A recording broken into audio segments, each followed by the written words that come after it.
Welcome to the Practice You podcast. My name is Elena Brower.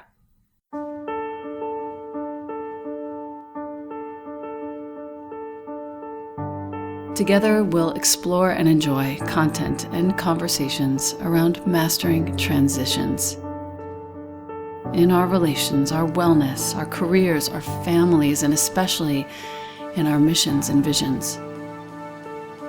You are invited to learn and love and listen with me. Welcome to Practice You.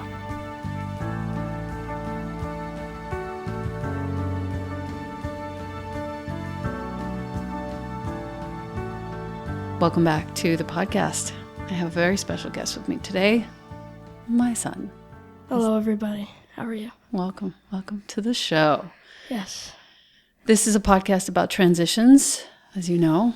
And so we're going to have just a quick chat about a few of the transitions that you're going through right now, not the least of which is in honor of the release of Better Apart. I thought it might be helpful and interesting, especially for the families who might be going through separation and divorce, for you to talk about what you feel Daddy and I did right with regards to our divorce back in the day and what we maybe did wrong. You minimized fighting, which puts a good impression in a child's brain, because a child would think, oh, that's just their way of going about it. They just fight, and that's not good. And that would become a normal for the kid where Yeah. that wouldn't be great. Okay, good. So that's something we did right. Awesome. Another positive is you guys always apologize to each other. True. Yeah, which helps a lot with other people as well. Yeah. Do you feel like you also were apologized to when that need arose? I think so. Yeah. I don't really remember it because I was very young in the time, but I'm sure I was. I'm sure my dad could recall as well. Yeah. No, I think he and I have done a good job with that. The storytelling I thought would be interesting to share with the folks. I know that this is included in Better Apart, but the way in which every single night that you went to bed just to sort of make sense of things back when it was happening, I would tell you the story of a little girl named Elena, and I would walk you through certain details of her life, my life, and take you all the way up to the meeting of your dad, all the way through the wedding that we had, different details I would offer each night, and all the way through to the time when we figured out that we should be friends rather than married. Yeah. Did that help you, and how? It did. It was definitely nice to know about the way you were back then and how everything has come together. It's nice. It was nice. Good. I think I did that every night for about a year and a half. Definitely. And then one night I asked you if you wanted the story of Elena, and you're like, no, I'm good. It was so sweet. Yeah. So parents who are divorcing, aside from not fighting in front of your kids and apologizing, what would you advise them from your vantage point if you had the floor to do so? Repeat. Sorry. What would you advise parents who are divorcing? How would you advise them? What are a few good tips that you would give them from your vantage point? There's a couple really important ones. Obviously, don't fight in front of the child. Always apologize. But make sure that you... sorry. I keep losing my train of thought. Don't worry. Take your time. Make sure that you... Make sure... Maybe just try and be kind to each other. Yeah, and also be kind to the child when you're going through the divorce. Yeah, I think that's smart. That's smart. Yeah. Anything else that you can think of? Those are the three most important things in my book. Got it. Great. We've gone through this a few times, both with friends of yours and with you, regarding requiring eye contact when we talk. And this is not necessarily related to divorce, but can also be useful. I have found, and I've read this a few times, and I found it to be true in my own experience, that when I don't require eye contact from my boy, we're able to have very deep and rich conversations. What have you felt that to affect in you? It definitely lets me speak more freely. Or even if I'm telling the truth, like if I've done something and I'm trying to come clean, maybe, you'll be like, you don't have to be looking in my eyes, but just say whatever you want, or tell me the truth, or something like that.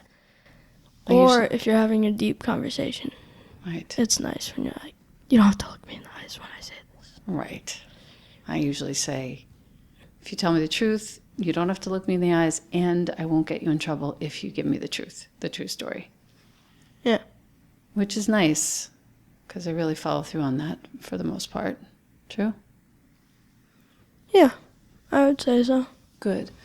And what I've liked of late, and I know that the rules at Steiner are to limit media, but I've really enjoyed of late Sex education. Sex Education on Netflix.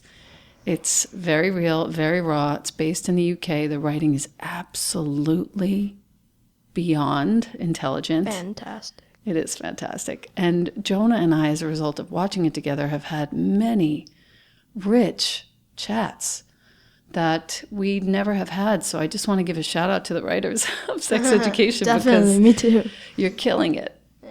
Thank you. Thank you for that. What other transitions do you feel like you're going through at 12 years old? And then I'll let you go because I know this is your time.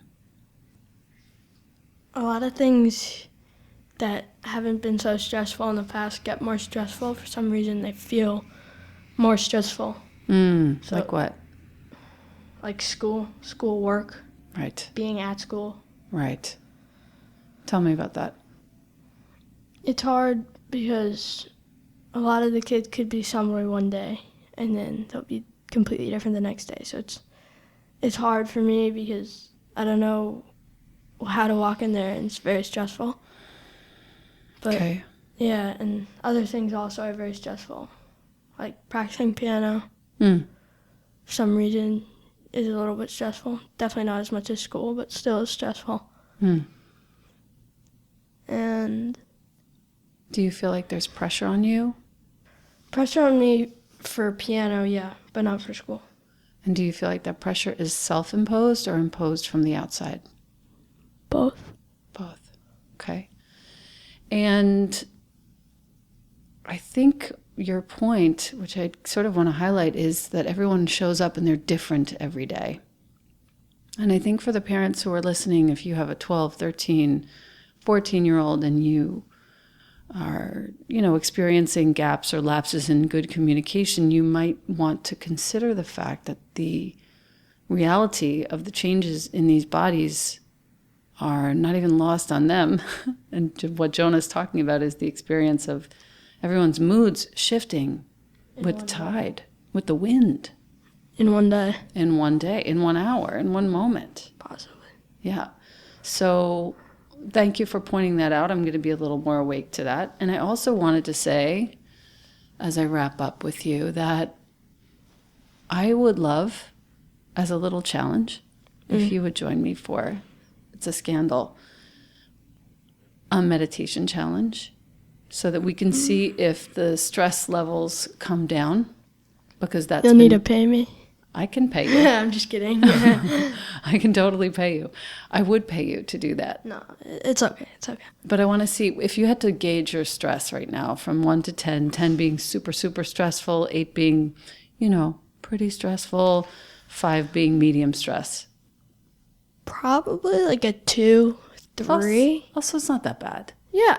Okay. Stress, no, like right now. Oh, I But see. it depends, you know what I mean? Okay, so It can go all over the place. Gotcha. So at school, it goes up to, let's say, what's the highest? 9 to. That's really stressful. That's like somebody who's, that's like really somebody who's getting like Yeah. hurt. So 7? No, probably not 10 or 9, if that's what you're saying. Yeah. Probably about a 7, 6. Okay, so I'm going to do a little meditation challenge with you to see if we can bring that down. Not right this second. Oh. He's Okay. giving me a dirty surprise look. Not right this second. I Well, was like, no. we're going to work it out so that you have a 5-minute window in your day just to sit still and massive quiet time. And we'll see if that stress level doesn't come down. Deal? Deal. And at the end of that time, you'll come back on the podcast and report your findings? Deal. Okay, good. Bye, everyone. Yeah, I want to thank you. Thank you for coming on. That was very insightful, and I love you very much. Love you too.